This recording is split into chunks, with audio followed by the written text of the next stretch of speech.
आज के समय में चांद पर इंसानी बस्ती बसाने की बात की जाती है, लेकिन क्या आपको पता है कि अमेरिकी स्पेस एजेंसी नासा दिन रात इस काम में जुटा हुआ है। चांद पर इंसानी बस्ती बसाना इतना भी आसान नहीं है, क्योंकि चांद पर ना तो सांस लेने के लिए ऑक्सीजन है और न ही पीने के लिए पानी। यहाँ तक कि अगर आप चांद पर कुछ बोलते हैं तो आपकी आवाज भी आपके बगल वालों को सुनाई नहीं देगी। आप देख रहे हैं सुप्रिया एग्जाम नगर। आगे बढ़ने से पहले चैनल को सब्सक्राइब जरूर। नासा चांद पर इंसानी बस्ती कैसे बसाएगा, इसे जानने के लिए इस वीडियो को अंत तक जरूर देखें। 20 जुलाई 1969 ये वो दिन था जब नील आर्मस्ट्रांग और बज एल्ड्रिन ने अमेरिकी मिशन अपोलो 11 में बैठकर चांद की जमीन पर पहला कदम रखा था।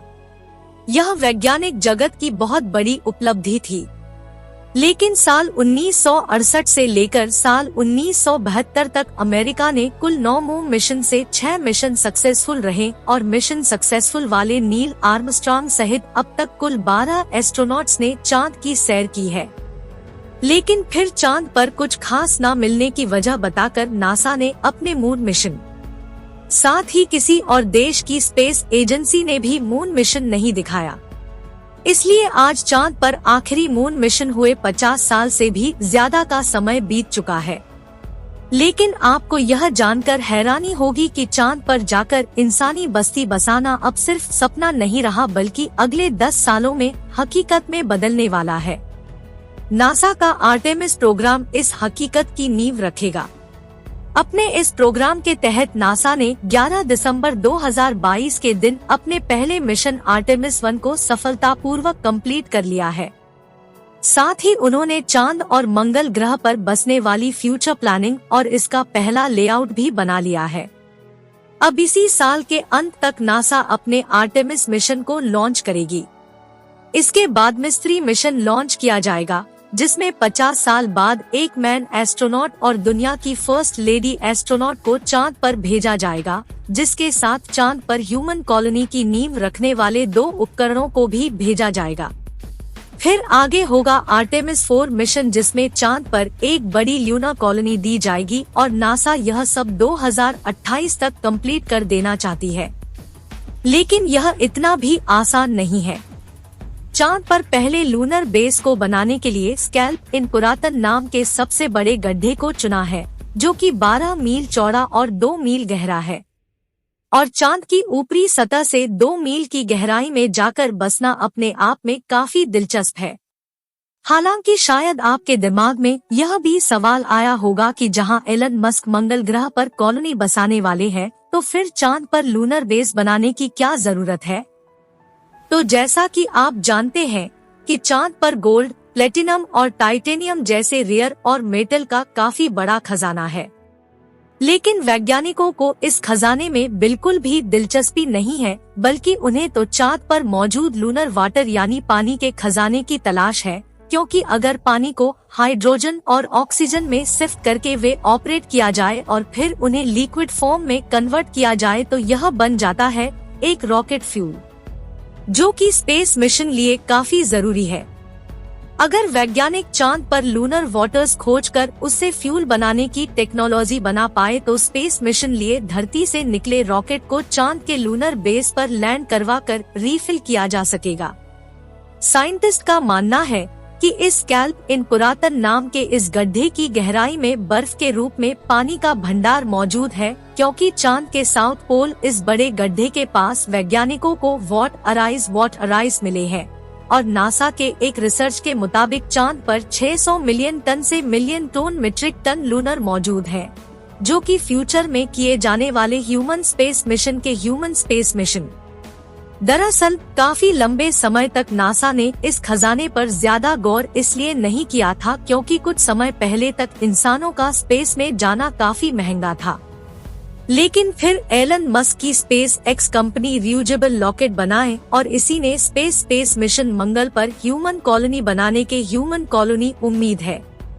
इसलिए अब नासा चांद पर लूनर बेस बनाना चाहती है, ताकि मंगल ग्रह पर जाने वाले स्पेसक्राफ्ट को चांद पर लैंड करवाकर रिफ्यूलिंग किया जा सके। इससे स्पेसक्राफ्ट का फ्यूल टैंक छोटा होगा और इंसानों के बैठने की जगह बढ़ जाएगी, जिससे पृथ्वी से चांद और मंगल का सफर काफी इकोनॉमिकल हो जाएगा। लेकिन यह सब इतना आसान भी नहीं होगा, बल्कि चांद पर इस लूनर बेस को बनाने के लिए बहुत से चैलेंज को फेस करना पड़ेगा। नासा के इस प्रोग्राम के 4 मेन कंपोनेंट है, जिसमें से पहला है SR यानी स्पेस लॉन्च सिस्टम रॉकेट, जो आज तक का सबसे पावरफुल रॉकेट होगा, जो स्पेसक्राफ्ट को पृथ्वी से बाहर स्पेस में लॉन्च करेगा। दूसरा होगा ओरिजिन स्पेसक्राफ्ट, जो एस्ट्रोनॉट्स को चांद के पास ले जाएगा। तीसरा कंपोनेंट होगा ल्यूनर गेटवे, एक छोटा सा स्पेस स्टेशन कह सकते हैं। यह गेटवे हमेशा चांद के चारों ओर चक्कर लगाता रहेगा। वहीं इस मिशन का आखिरी कंपोनेंट होगा ह्यूमन लैंडिंग सिस्टम, जिसकी मदद से एस्ट्रोनॉट चांद की सतह पर लैंड करेंगे। हालांकि इस प्रोसेसर में इंसान सीधा चांद पर जाकर लैंड नहीं कर सकते, क्योंकि ऐसे मिशन में जान का खतरा है। इसलिए स्पेस एजेंसी पहले इंसानों के बिना खाली स्पेसक्राफ्ट और रॉकेट को मिशन के लिए भेजती है, जिसके बाद उनको परीक्षण करके यह सुनिश्चित किया जाता है कि यह रॉकेट और स्पेसक्राफ्ट इंसानों को भेजने के लिए सही है। आर्टेमिस 1 को लॉन्च करके नासा के वैज्ञानिकों ने यह सुनिश्चित कर लिया है कि उनके डीप स्पेसक्राफ्ट रिकवरी के लिए बनाए गए ग्राउंड सिस्टम एस्ट्रोनॉट को स्पेस में भेजने के लिए बिल्कुल तैयार है। अब आर्टेमिस 2 में वैज्ञानिक इस स्पेसक्राफ्ट में 4 एस्ट्रोनॉट्स को बिठाकर लूनर ऑर्बिट पर भेजेंगे, जहां एस्ट्रोनॉट चांद के ऑर्बिट में 4 दिन घूमकर धरती पर वापस आ जाएंगे। चांद के साउथ पोल में काफी विविधता है।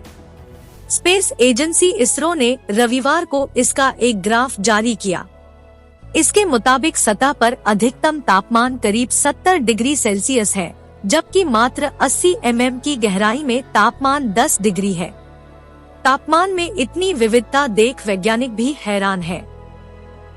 इसरो के मुताबिक चंद्रयान 3 के विक्रम लैंडर में लगे पेलोड चेस्ट चंद्र सरफेस थर्मोफिजिकल एक्सपेरिमेंट ने चांद की सतह के थर्मल बिहेवियर लिए साउथ पोल का तापमान मापकर अपना पहला ऑब्जर्वेशन भेजा है।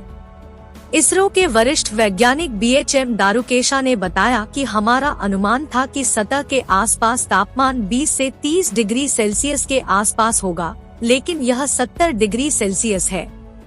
इतना ही नहीं, तापमान में वेरिएशन भी काफी रोचक है। उन्होंने बताया कि धरती पर 2 से 3 सेंटीमीटर की गहराई में तापमान में मुश्किल से 2 से 3 डिग्री सेल्सियस का फर्क देखने को मिलता है, जबकि चांद पर यह 50 डिग्री के करीब है। गहराई में जाने पर यह बढ़ता जा रहा है और हमारी अब तक की स्टडी के मुताबिक यह 70 डिग्री सेल्सियस से लेकर 10 डिग्री सेल्सियस तक है। चेस्ट पेलोड को अहमदाबाद की फिजिकल रिसर्च से विक्रम साराभाई स्पेस सेंटर की स्पेस सेंटर लैब की एक टीम ने डेवलप किया है। पेलोड में तापमान मापने का यंत्र लगा है। यह 10 सेंटीमीटर की गहराई तक पहुंच सकता है। इसमें 10 टेम्परेचर सेंसर लगे हैं,